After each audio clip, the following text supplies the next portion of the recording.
សពឬទុកកើតពីគំនិតខ្លួនឯងកូនជាទីស្រឡាញ់មនុស្សដែលមិនមានប្រមាទរមែងមិនបដាច់បដោយសំបីតែគំនិតគឺជាអ្នកមានស្មារតីគ្រប់គ្រងគំនិតរបស់ខ្លួនមិនឲ្យផ្្លាត់គំនិតដូចជាការដើរដួលក្នុងផ្លូវរអិលនោះឡើយជាធម្មតាក្នុងជីវិតរាល់ថ្ងៃ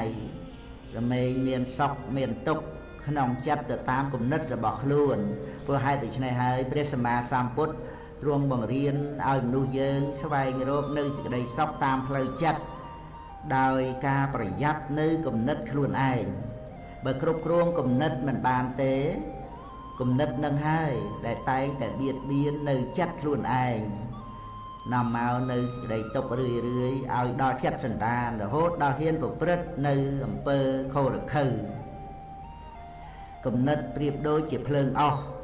បើគ្រប់គ្រងបានល្អក៏ជាប្រយោជន៍តែបើគ្រប់គ្រងមិនបានល្អទេ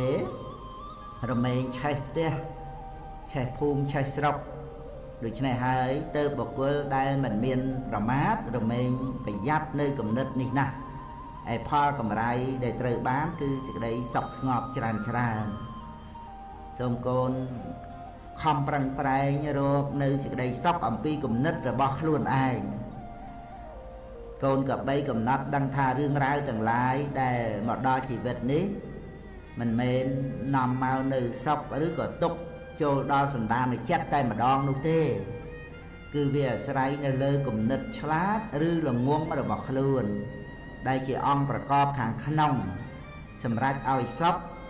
ឬឲ្យទុក្ខក្នុងចិត្តកើតឡើងក្រោកព្រឹកឡើងកូនត្រូវប្រាថ្នាសច្ចាក្នុងចិត្តថានឹងធ្វើល្អនិយាយល្អគិតល្អឲ្យបានប្រសើរជាងពីថ្ងៃមុន